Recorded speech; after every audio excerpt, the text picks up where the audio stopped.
Īpaši tajā, kas attiecās uz seksuāliem noziegumiem, seksuālo vardarbību pret sievietēm.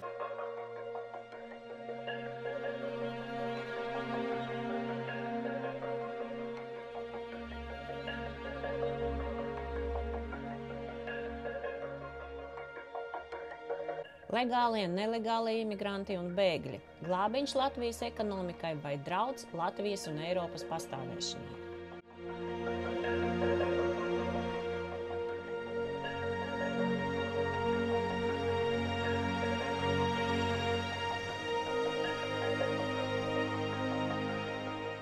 Kopš 14. gada, kad šī problēma Eiropā un imigrantiem un bēgļiem īpaši kopš 14. gada mums Eiropā ir tomēr diezgan jau faktu materiāls uzkrājies diezgan liels, un tie secinājumi ir viennozīmīgi. Es domāju, neviens par to, ir grūti par to strīdēties. Proti, tātad šie cilvēki neintegrējas Eiropas sabiedrībā kulturāli un sociāli, punkts 1.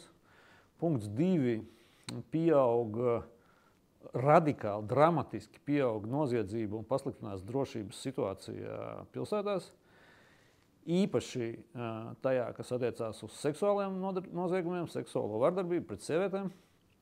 Tie skaitļi ir pilnīgi ārprātīgi šokējoši. Un sākot ar ķelnes notikumiem, kur vienā naktī 1200 sievietes tiek izvarotas, beidzot ar izvarošanu pilnīgi dramatisko skaitu Skandināvijā, citās valstīs. Šos faktus būtu jāņem visus vērā, ja mēs runājam par politiku. Piedāvām mēs redzam vēl, kas attiecas uz faktiem, mēs redzam to, ka šis bēgļu pieplūdums iespaido dramatiski izmaina demogrāfisko situāciju Eiropā. Un mēs jau tagad redzam nešaubīgas prognozes, ka šādi turpinot.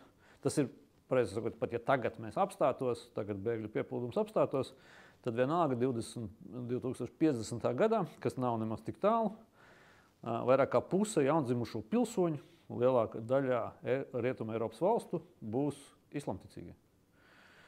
Vairāk kā 50% cilvēku līdz 15 gadu vecumam un tā tālāk. Tas ir drīz. Un tas visi šie faktori kopā maina Eiropas, to Eiropu, pie kādas mēs esam pieraduši, ko mēs saucam vispār par Eiropu līdz nepazīšanai.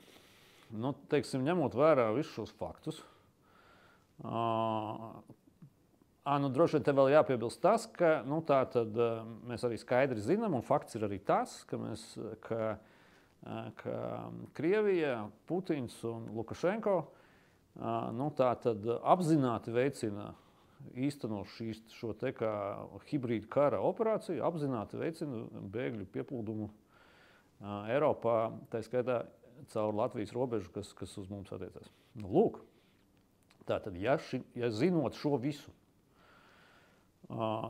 ir Latvijā cilvēki, kuri ar vārdiem vai darbiem veicina vai atbalsta bēgļu pieplūdumu, jaunu bēgļu ieplūšanu Eiropā un Latvijā, tad manā ieskatā nav iespējams izdarīt nekādu citu loģisku secinājumu, kā vienīgi tādu, ka šie cilvēki pirmkārt atbalsta Putinu un Lukašenko hibrīdu karu aktīvi, karojot Putina pusē šī karā.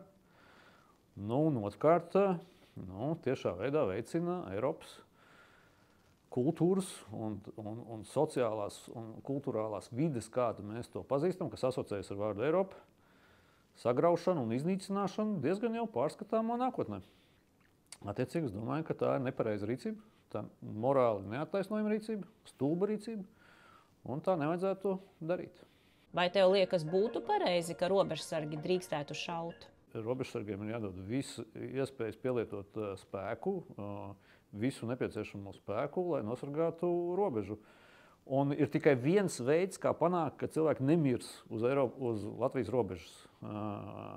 Tas ir padarīt šo robežu pilnīgi totāli necaurējamu bēgļiem.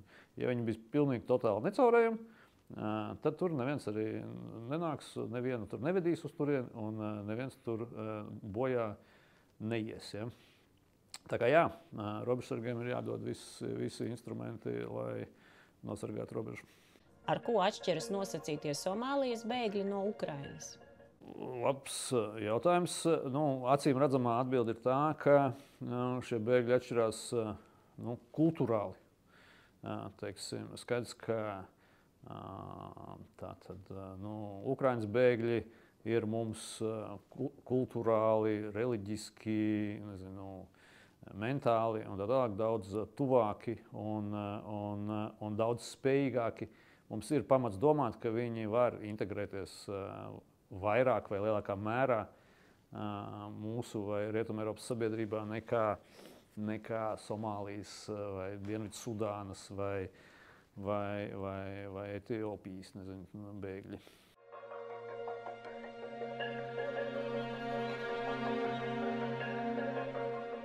Galvenā problēma ir šie nelegālie imigranti, kuri sevi dēvē par bēgļiem, kuri dažādos nelegālos veidos šķērso Eiropas Savienības robežu dažādās vietās, sākot ar vidusjūru un beidzot ar Latvijas robežu un tā tālāk.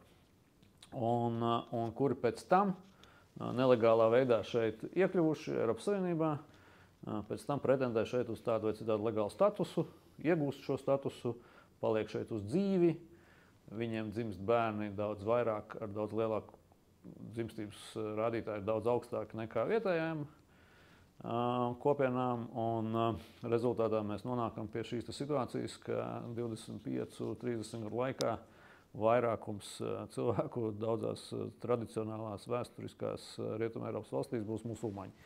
Tā ir tā problēmas būtība.